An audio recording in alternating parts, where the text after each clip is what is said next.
Saya lihat dulu ya Bu resepnya. Iya Mbak, silahkan. Mohon maaf Ibu, ini resep untuk siapa ya? Untuk adik saya Mbak. Oh, adiknya namanya Dava dengan umur 7 tahun ya Bu? Iya betul. Apakah Ibu tahu atau sudah dijelaskan dengan dokternya ini mengenai resep ini? Belum nih Mbak, soalnya dokter cuma bilang adik saya kena asma. Baik, kalau begitu saya mohon maaf, saya mau minta waktu Ibu sebentar bisa? Saya sibuk Mbak, soalnya saya harus ngurus adik saya di rumah juga. Baik, cuma 15 menit saja Bu, tidak lama-lama. Boleh deh Mbak, tapi jangan lama-lama ya. Baik, perkenalkan dulu ya Bu, nama saya apoteker Niti Mela Saputri selaku apotek penjaga di sini. Di sini Ibu kan adiknya kan mengidap asma. Di sini sama dokternya itu diberikan obat 2 macam obat ya Bu. Yang pertama itu budesonide, yang kedua itu theophylline. Nah, saya ambilkan dulu ya Ibu obatnya. Nah, yang pertama ini budesonide. Ini untuk ketika terjadi asma. Nah, untuk yang theophylline ini berupa tablet. Ini berfungsi untuk mencegah terjadinya sesak nafas. Ibu, ini kan resepnya ada 2 macam. Yang pertama budesonide, ini berfungsi untuk mencegah Nah, baik Ibu, pada resep ini yang diberikan oleh dokteran ada 2. Nah, budesonide yang satu sama theophylline. Nah, di sini ini untuk meredakan sesak nafas dari adiknya Ibu, yang ini untuk mencegah terjadinya sesak nafas lagi. Kalau boleh tahu ini cara pakainya gimana ya Mbak? Soalnya kan bentuknya aneh. Nah Bu, tadi kan Ibu menanyakan mengenai cara penggunaannya. Ini merupakan kan bentuknya inhaler. Nah, inhaler ini dimana dia pertama-tama Ibu kocok searah dulu. Namun posisi Ibu dalam penggunaannya itu tegak, badannya tegak dan dagu agak dinaikkan. Nah, setelah dikocok itu Ibu perlu dibuka dulu tutupnya, kemudian disemprot udara biar kita tahu itu alatnya berfungsi dengan baik atau tidak Ibu. Nah, habis kayak gitu ketika dibuka kita buang nafas. Setelah buang nafas kita melakukan penyemprotan, masukkan ke dalam mulut bersamaan dengan bernafas dan disemprotkan secara bersamaan Ibu. Nah, habis kayak gitu Ibu ditunggu selama 10 detik, kurang lebih 10 detik itu ditunggu, kemudian Ibu dapat bernafas dengan lancar. Untuk penyemprotan selanjutnya itu ditunggu selama 30 detik. Nah, habis itu ditutup penutup inhalernya, disimpan pada ruang jangan disimpan pada lemari es ataupun terpapar dengan sinar matahari ya Bu.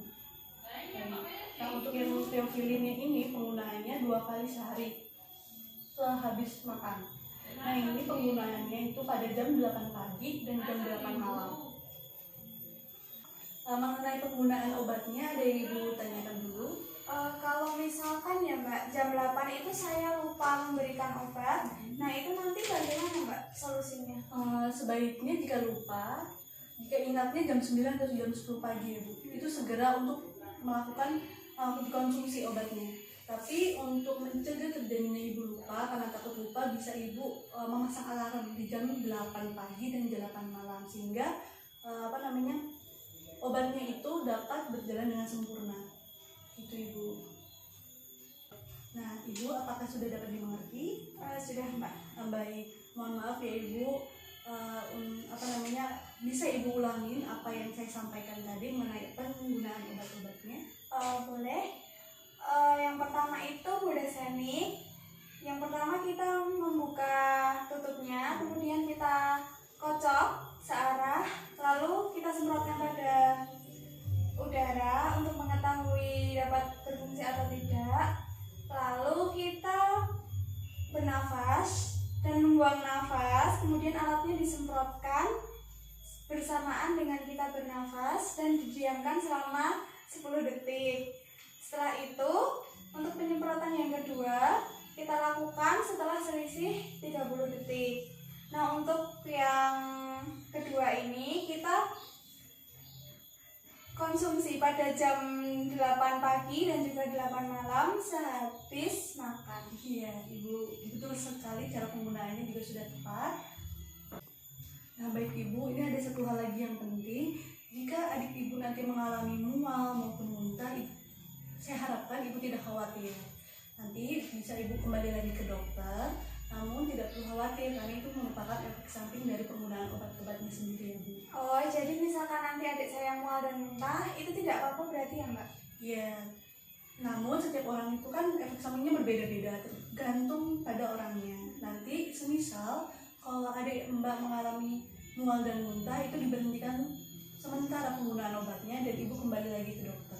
Oh, jadi kalau itu terjadi, obatnya saya hentikan, kemudian saya konsultasi ke dokter, seperti itu? Iya, betul sekali Ibu. Nah, untuk selanjutnya saya harapkan Ibu dapat membatasi adik Mbak agar tidak di lingkungan yang berpolusi, terkena udara, debu, terus di lingkungan orang-orang yang perokok. Saya harapkan juga adik Mbak rajin-rajin untuk melakukan olahraga. Oh, baik Mbak. Baik Mbak, apakah dapat dimengerti informasi dari saya? Sudah Mbak. Baik, berarti apakah ada yang mau ditanyakan lagi? Saya kira udah cukup, tapi kalau misalkan saya besok butuh apa-apa, saya boleh kesini kan Mbak? Boleh Ibu, dengan senang hati. Nah, ini obat buat adiknya Ibu, semoga lekas sembuh. Iya, terima kasih Mbak. Ya, sama-sama Ibu.